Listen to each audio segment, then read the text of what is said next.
What is going on, amazing, beautiful people? Your boy Jeffrey Gamer is back at you with another update video. We are going to be updating everything to for our LSPDFR to be compatible with the updated version of GTA. Okay, so with that being said, please watch the whole video because there are some tips and tricks that you need to know that will save you so much time. So the first thing you're going to do, and this is for Steam users, and also this is for people that want to update. If you're on an older version of GTA, right, and it works fine, you don't have to do this. But if you're on an older version and it's crashing on you, chances are updating it will help you out. It's not a fix-all, but it might help you out. But this is for those that want to update their game. The first thing you're going to want to do is bring up your Steam. And you are going to go to your Grand Theft Auto game, and you're going to right click and go to Properties. Right here under Installed Files, click it. You will see Verify this game's files are installed correctly. Verify integrity of game files. This could range anywhere from 10 minutes to, I've heard people say it takes them 2 to 3 hours. It depends on your speed and RAM and all that other good stuff. So mine takes about 10-15 minutes, so I will see you right back here. All right, folks, so once your game files have validated, it should look something like this right here. Okay, so you can exit out of this. We can minimize our Steam, and now let's get into it. We're going to bring up our File Explorer. You're going to go to your disk drive that your Steam games are installed through. It might be your C drive. Mine is on D. Program Files x86. Steam. Steam Apps. And Common. Go ahead and double click your Grand Theft Auto folder. And before we go any further, here's one thing that you're going to want to do. If you double click your LSPDFR folder right here, you're going to see two files in here, your keys INI and LSPDFR INI. Hold down your control key and select both of those, and then drag them right here to your desktop and make sure it says copy. Well, it could say move too. If it says move, that's okay. And just drop them right there. Believe me, I'll explain why. Okay, now click back to go back to your main directory, which is right here. You should see your mods folder, plugins folder. Okay, now if we scroll down and we see this GTA 5 EXE, you can see we are now on 3586. However, our script took V and Rage will not work. If I go to fire up my Rage right now, and I'm only doing this to show you that this works, folks. There it is. The supported game version is 3570. Okay, that was the last version. That's what a lot of us have if you reverted your game. But the GTA we have now is now updated to 3586, the latest version. Okay, so we're going to click that. It'll bring up the Rage thing. We're just going to exit out of that. There we go. Okay, so here's what we want to do. Down below are two links. One is going to be for LSPDFR. It'll bring you to this page right here. Go ahead, click download this file, hit all the user agreement, read all the user agreement, agree and download. And we want the manual. You want the manual installed. So go ahead and click download. Okay, while that's downloading, click the next link that says script took V.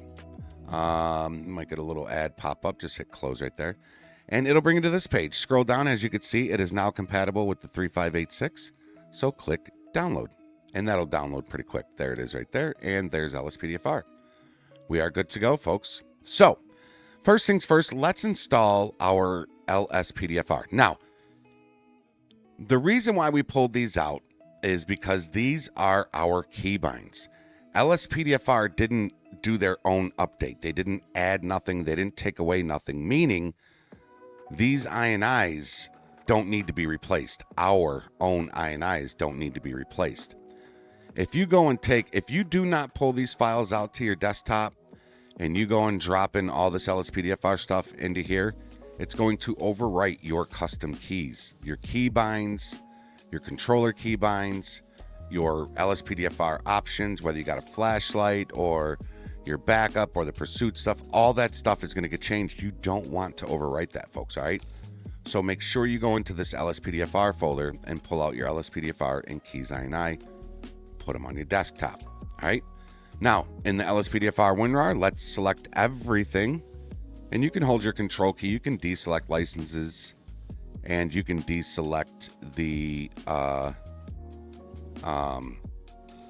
RPH README. We don't need that. Okay. And you are going to take all these files right here, drag them right here, drop them in. Okay. It should be like 1,770 something, I think. I don't know how I don't know that number by heart. I want to say it's like, 1,079. Yeah, that's about right. It's going to ask you if you want to replace. Go ahead and replace. All right. And boom. There we go. Now, we just overwrote our keys, but we have them right there. Don't worry. Okay, just click right here in the buffer zone to deselect all that. We're all done with the LSPDFR. Now we got script hook V. Double click bin, and we want to get dinput 8, script hook V, and zinput 1_4. Deselect that folder. You only need these 3 files. You don't need native trainer. Okay, just these 3 files right here is all you need. Left click them, drag them right here, and drop those in. It's going to ask you, yes, you want to replace, and boom, that's it. Now we can exit out of that WinRAR. Now we need to put these back in so we have our original keys back. Double click your LSPDFR folder. There's your keys, INI, LSPDFR. These are now been erased. They are now LSPDFR default, but we're going to change that. Grab your 2 files that you pulled onto your desktop, drag them right down here, drop them. It's going to ask you if you want to replace. Go ahead and replace. And there you go. Once it does that, you're good to go. You can delete these. You don't need these on your desktop anymore. And somebody says you don't have to do this, but if you notice that you can't fire it up through here, we're going to actually try it. Sometimes you gotta delete this and create a new shortcut for Rage by right-clicking and then send to desktop and create shortcut. But we're going to try it out. Okay, so I'm going to exit out of that. Let me go ahead and fire this up right there. And, let's see. Yes, we'll run that. That might be a one-time thing, folks. Okay, so, yeah. So that's... All right. That might be a one-time thing. Okay, and click accept. And it's going to do this first time initialization. That was just my Windows firewall, so I just had to give it permissions. So make sure this is at 60,000. Plugins, just double check that they're all installed. You can uncheck and then check all, and it'll pop them all. Save and launch, and it will pop up another screen. This will be a one-time thing. It'll tell you if you ever want to come back in here, just hold your shift key when you launch Rage.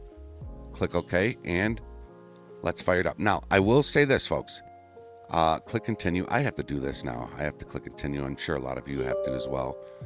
It'll bring this kind of stuff up on your first time. After updating your game, you'll get this. Now, don't be nervous or scared if the first time it crashes or the second time or third time.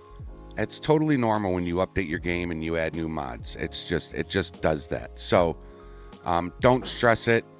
What we're going to do is, if it does, then I'll just restart it. Okay. But a lot of people, they'll get 1-2 crashes. They'll shoot over to the Discord and start freaking out. So, but as you can see, it's loading up. I know you can hear that bird right now. That bird is just, golly, that bird is so annoying. But I like to sit through this whole thing. And I like to show you that this actually works.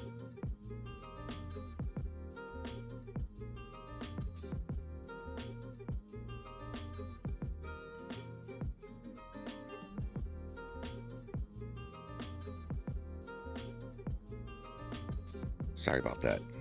The dogs. That's one of the bad sides about not wanting to cut any of this out. I like to do this. I like to go through this whole process with no cutouts. Sorry, the fucking dogs and the animals here. I like to do it without cutting out because I like to show you this actually works. Right? Before we installed all the new stuff, we tried to launch it. It wouldn't let us because it wasn't, they weren't matching. And now we put everything in, we launched it, it's loading in, and I'm going to load in, and I am going to force duty so you can actually see that this works. You know your boy's always got your back. After this video is uploaded, we may keep the backup channels open. We may close it because there's no need for it when you can just update your game. So we may remove the backup files and just put this video in and show you how to just go ahead and update your game. Really no need for the backup files anymore. As you can see, the updated stuff, whenever GTA updates, usually LSPDFR and ScriptTookV, when they update, it's still compatible with all of your mods. So, you know, there's essentially no reason to stay on an older version except for not wanting to just go through the steps to update it. So there we go. We are about to load in. And once we load in, we will force duty and get the game and show you that there's not going to be any crashes or anything like that. So let's check it out. Really hope this video has helped a lot of you out. Let's see. Come on now, there we go. We are loading in. And let's go ahead and hit F4. Don't worry about my uniforms. That's an EUP thing. Once I go on duty, it'll fix. Force duty. Oh, no, not on this. This is my tutorial file. That's right. I have to go change my wardrobe for it to fix. But there you go. And it'll start loading in plugins. Don't worry. I know some of the plugins I have may be outdated. Again, this is my tutorial file. So this isn't my main file. So we're going to hit F4 to get out of that. We are now on duty. No crashes. Your EUP should still work just fine. As you can see, this is working. I know I got a sheriff uniform, but there we go. So as you can see, uniforms are working. Everything is working. There's the spikes I just landed. All the mods will work. You should be able to get back there on patrol with everything updated. That is going to do it, folks. Again, I hope this video was helpful to you. If it was, consider supporting the channel by hitting that subscribe button and ringing that bell so you know new content, live streams, giveaways, update videos, revert videos, all sorts of stuff that we drop on the channel. You know, you ring that bell, you'll get notified for that. Also, consider giving this video a thumbs up. The more thumbs up this video gets, the more people it can reach and teach, as it hopefully did with you. Until next time, everybody, be safe, be healthy, be positive, follow the rules and obey the law. Your boy Jeffrey Gamer's out. We'll see you on the next one. Later, y'all. So many demons inside of my life, you were taught to hell.